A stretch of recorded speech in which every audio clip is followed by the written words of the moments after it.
ओम नमो भगवते वासुदेवाय। श्री गीता जी का 18वां अध्याय। मोक्ष संन्यास योग।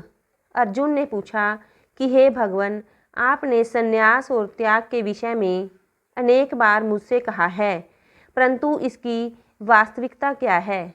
मैं इनके तत्व को पृथक पृथक जानना चाहता हूँ। तब भगवान श्री कृष्ण बोले कि हे अर्जुन, संसार की हर प्रिय अप्रिय वस्तु, हर कामना तथा मोह माया आदि का त्याग करके मेरी शरण में आना ही संन्यास है। मेरी शरण में आकर केवल मेरी भक्ति को अपनी कामना मानकर और मुझ में रम जाने को त्याग और संन्यास कहते हैं। यह मेरा मत है, परंतु शास्त्रों का मत भिन्न है। एक शास्त्र कहता है कि भले और बुरे दोनों कर्मों का त्याग कर देना चाहिए, क्योंकि अच्छे कर्म का फल सुखदायक होता है, जबकि बुरे कर्म करने वाला दुख भोगता है। हे अर्जुन, एक शास्त्र यह भी कहता है कि दान, यज्ञ, तपस्या और स्नान आदि कर्मों का त्याग कदापि नहीं करना चाहिए। इन कर्मों को करने से शरीर पवित्र होता है। हे धनंजय, मेरे मत से त्याग 3 प्रकार के होते हैं। सर्वप्रथम दान, यज्ञ, तपस्या और स्नान आदि प्राणी को पवित्रता प्रदान करते हैं। विवेकशील और बुद्धिमान प्राणी इन्हें नहीं त्यागते, क्योंकि उनके लिए यह भले कर्म हैं। किसी के प्रति भलाई करके वह उसका फल नहीं चाहते। अंत मेरे मत के अनुसार यह बात भली है। भले कर्म करके उनका फल न चाहने वाले प्राणी सर्वश्रेष्ठ हैं। आलस्य अज्ञानी के ज्ञान का भाव है। जो प्राणी सदकर्म का महत्व न समझकर उसे त्याग दे, और जो प्राणी किसी अन्य प्राणी से मोहित होकर सदकर्मों का बहिष्कार करे, वह राजसी त्याग कहलाता है। जो प्राणी शारीरिक दुख से भयभीत होकर कर्म का त्याग करे, तो ऐसा त्याग तामसी होता है। हे कौन्ते, जो सदकर्मों को करे लेकिन लाभ की इच्छा कदापि न करे, ऐसा त्याग सात्विकी कहलाता है। बुद्धिमान प्राणी स्नान आदि सदकर्मों को कभी निंदित नहीं करते और स्वयं ऐसे सदकर्मों का त्याग भी नहीं करते। वे कर्म फल की भावना नहीं रखते। हे पार्थ, ऐसे प्राणी विवेकशील होते हैं। हे अर्जुन, यदि प्राणी मेरे मर्म को जानना चाहता है, तो उसे सदकर्मों का त्याग कदापि नहीं करना चाहिए। जिस प्रकार प्राणी संघर्ष करता हुआ अपने लक्ष्य प्राप्त कर लेता है, उसी प्रकार सदकर्म भी संघर्ष के मार्ग की ओर चला जाता है। सृष्टि में ऐसा कोई भी शक्तिशाली प्राणी नहीं है जो इन सदकर्मों का त्याग करने का साहस कर सके। हे अर्जुन, माता के पेट में जब से जीव आता है, तभी से अपनी जीवन यात्रा के अंतिम दिन तक वह कभी भी न तो निष्कर्मी होता है और न ही त्यागी। अंत हे पार्थ, जो प्राणी अपने समस्त सदकर्म मुझे समर्पित कर दे और किसी भी प्रकार के फल की चाह मन में न उपजने दे, ऐसा प्राणी निष्कर्मी और त्यागी होता है। हे अर्जुन, नित्य करणीय कर्म के फल 3 प्रकार के होते हैं। भले कर्म का फल सुख, बुरे कर्म का फल दुख और बुरे भले कर्मों का फल मिश्रित होता है। यह 3 प्रकार के फल प्रतिदिन हर प्राणी को भोगने पड़ते हैं, मगर जो प्राणी सांसारिक मोह माया को त्याग कर मेरी शरण में है, उन्हें सुख की ही प्राप्ति होती है। हे अर्जुन, प्राणी द्वारा किए गए जो भी अच्छे या बुरे कर्म होते हैं, उनका संचालन प्राणी की इंद्रियों और मन के द्वारा होता है। देहधारी प्राणी के अंदर जो अकर्ता है, वह कुछ भी नहीं करता, लेकिन फिर भी पवित्र और निर्मल है। हे धनंजय, आत्मा को वही पहचान सका है जिसकी बुद्धि निर्मल तथा मन उज्जवल है, परंतु जिनकी बुद्धि भ्रष्ट है, ऐसे प्राणी न तो आत्मा की महत्ता समझ सकते हैं और न ही उसे पहचान सकते हैं। वस्तुत आत्मा निराकार है, उसे कोई नहीं देख सकता और वह जब चाहे प्राणी को मार सकती है। उसे किसी भी कर्म का बंधन नहीं है। हे पार्थ, ज्ञान, कर्म और कर्ता 3 प्रकार के होते हैं। सात्विक ज्ञानी सर्वोत्तम होता है क्योंकि उसका ज्ञान असीमित होता है। ऐसे ज्ञानी को न केवल अविनाशी आत्मा ही दिखाई देती है वरन यह समदृष्टि भी रखता है। यह सात्विक प्राणी की विशेषता है। हे अर्जुन, जो प्राणी सर्वथा यह कहे कि यह मेरा है, यह तेरा है, या सब कुछ मेरा है, सब तेरा नहीं है, यह राजसी ज्ञान कहलाता है। तीसरे प्रकार के प्राणी तामसी ज्ञान के होते हैं। तामसी प्राणी को हर किसी के साथ वैर भावना रखने में ही आनंद आता है। हे धनंजय, कर्म भी 3 प्रकार के होते हैं। जो प्राणी अपने मन में यह धारणा बना ले कि यह कर्म मेरे योग्य है, शुभ है और दूसरों को इस कर्म से लाभ होगा, वह मन में फल प्राप्ति की कोई आशा न रखे, यह सात्विक कर्म कहलाता है। जो प्राणी कर्म के साथ साथ फल की इच्छा और अहंकार की भावना रखकर यह कहता फिरे कि यह कर्म मैंने किया है तथा इस कर्म को करने में कई प्रकार के कष्ट उठाने पड़े हैं, ऐसे कर्म राजसी कर्म कहलाते हैं। जो प्राणी मोह माया के बंधन में बंधा रहे, अपनी बड़ाई का प्रदर्शन करता फिरे, अपने बल को दिखाना अपनी शोभा समझे अथवा किसी पर घात करे और किसी के दिल को चोट पहुंचाए, ऐसे प्राणी के कर्म तामसी कर्म कहलाते हैं। हे पार्थ, जो प्राणी धर्म कर्म के कार्य यज्ञ, महोत्सव, हवन, श्राद्ध इत्यादि करे, मन में किसी भी प्रकार के फल की इच्छा न रखे, मन अहंकार रहित हो, हृदय में हमेशा यह भावना रखे कि मैं तो तुच्छ हूँ, मुझे जो कुछ दिया है परमेश्वर ने ही दिया है, आडंबर ना करे, हर कार्य को सहज भाव से करे, कार्य बिगड़ जाए तो उसका शोक न करे और कार्य के विधि पूर्वक हो जाने पर खुशी को प्रदर्शित न करे और ईश्वर कृपा से जैसा भोजन मिले उसे प्रसाद समझकर ग्रहण कर ले, ऐसे ही कर्म के कर्ता को सात्विक प्राणी या कर्मकर्ता कहते हैं। जो तन मन से अपवित्र रहे, धार्मिक कर्म आदि करते समय हर्ष या शोक से ग्रस्त हो, मन में स्वयं द्वारा किए गए कार्य के फल की इच्छा रखे तथा मन में इस भावना की धारणा रखे कि लोग मुझे धन्य कहेंगे, लेकिन किसी धार्मिक कार्य अथवा अन्य कारणवश धन के खर्च हो जाने से दुखी हो जाए, ऐसे कर्ता को राजसी कर्ता कहते हैं। जिसे इस बात का ज्ञान नहीं है कि कौन सी धार्मिक विधि किस प्रकार संपूर्ण की जाए, किसी सज्जन के समक्ष झुकने में अपना अपमान समझे, मूर्खतापूर्ण वार्तालाप करे और किसी के साथ मैत्रीपूर्ण संबंध ना रखे, ऐसे प्राणी तामसी कर्ता कहलाते हैं। हे पांडुपुत्र, जिस प्राणी की बुद्धि प्रखर होगी वह अपने गृहस्थ जीवन को खुशहाल बना लेगा।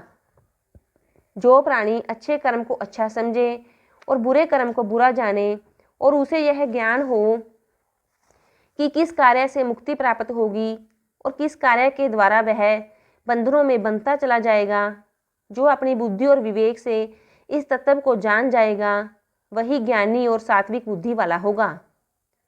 जो अपनी बुद्धि के द्वारा धर्म को अधर्म और बुरे कार्य को भला समझे, ऐसे प्राणी राजसी बुद्धि वाले होते हैं। हे पृथापुत्र, तामसी बुद्धि वाला व्यक्ति सूक्ष्म विचारना शक्ति के कारण अधर्म को धर्म के रूप में धारण करने वाला, अर्थपूर्ण को अनर्थपूर्ण मानने वाला, अन्य प्राणियों से मन में द्वेष की भावना रखने वाला, जीवों को पीड़ित करने वाला तथा विषादपूर्ण स्थितियों से घिरा रहने वाला होता है।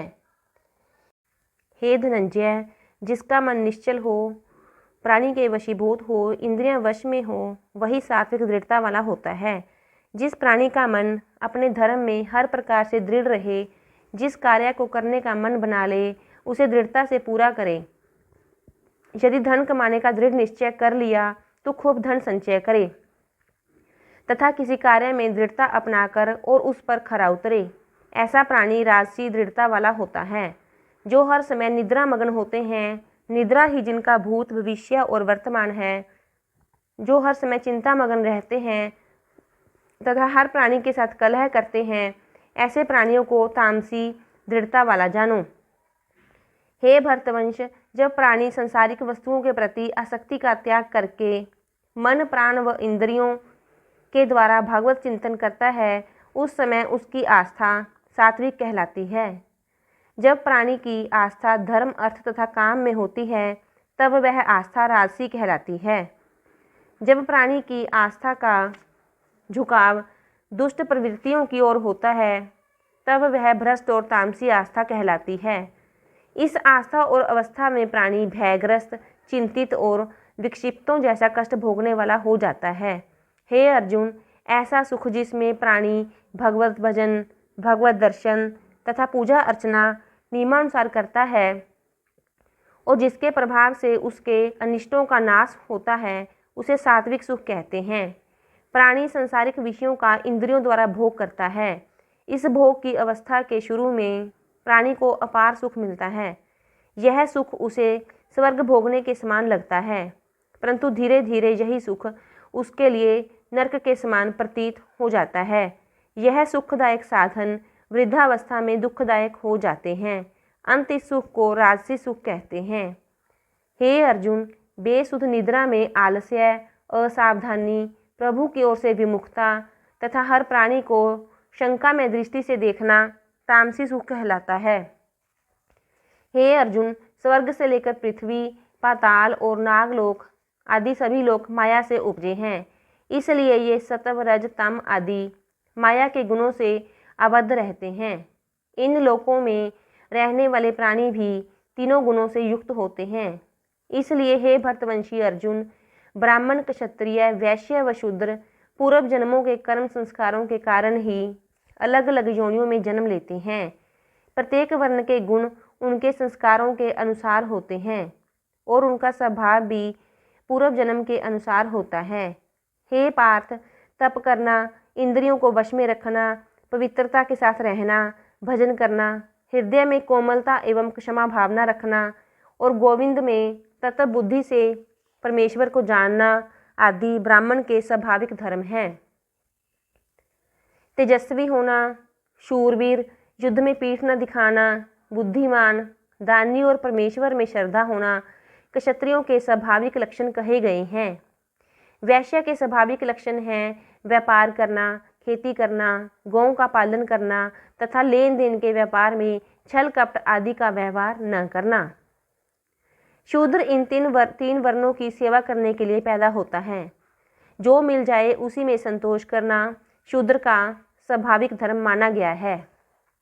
हे भरतवंशी अर्जुन, सभी वर्णों के प्राणियों को अपने अपने कर्म में प्रवृत्त होने से ही सिद्धि और मोक्ष की प्राप्ति होती है।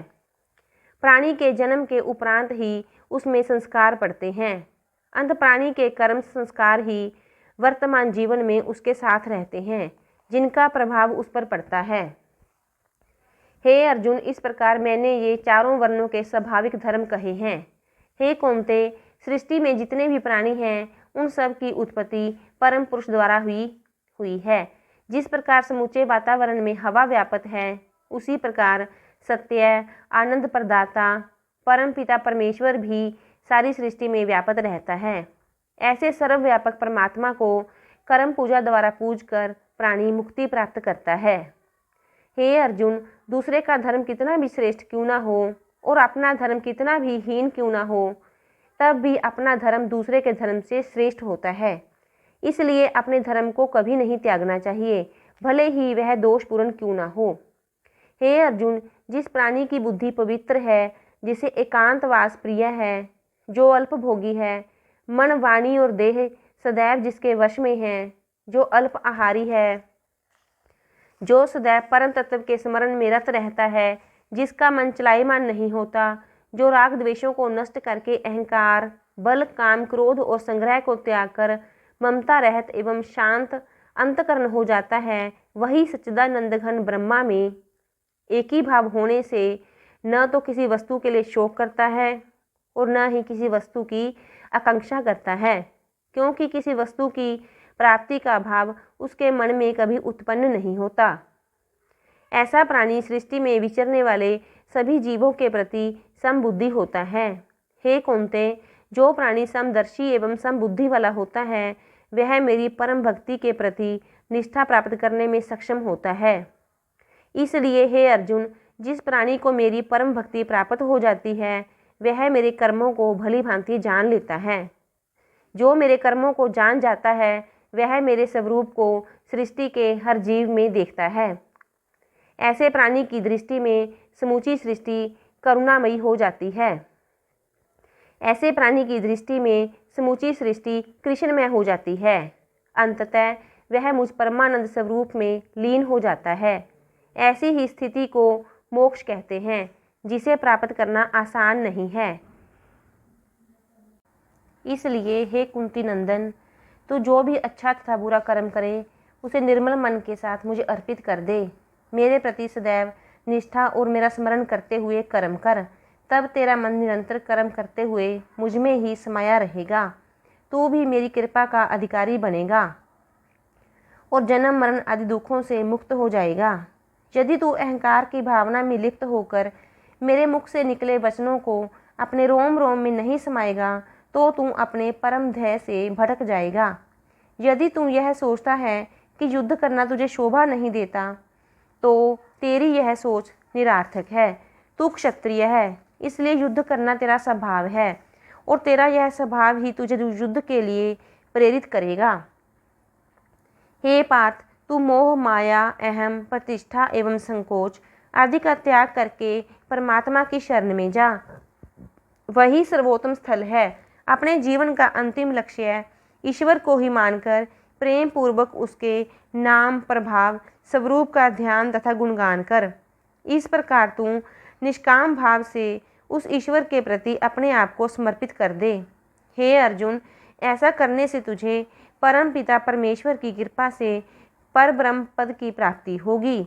हे कौन्ते, तू मेरा सखा है तथा परम प्रिय है, इसलिए मैंने केवल तुझे ही इस गूढ़ व रहस्यमयी ज्ञान का उपदेश दिया है। अन्य प्राणियों के लिए इस गीता को प्राप्त करना अति दुर्लभ है। मेरे द्वारा दिए गए इस गूढ़ ज्ञान के मार्ग पर विचार करने के उपरांत अब तेरा यह कर्तव्य है कि तू अपने हित के लिए अच्छा या बुरा निर्णय ले। भगवान श्री कृष्ण ने कहा कि हे अर्जुन, संपूर्ण गोपनीयों में भी अति गोपनीय और परम हितकारी वचनों को तू एक बार फिर सुन, क्योंकि तू मेरा परम प्रिय है, इसलिए परम हितकारी वचन भी मैं तुझे कहूँगा। हे कौन्ते, नित्य निरंतर अचल मन, अतिशय श्रद्धा एवं भक्ति सहित निष्काम भाव से नाम, गुण और प्रभाव के श्रवण, कीर्तन, मनन तथा पठन पाठन द्वारा केवल मुझे भज।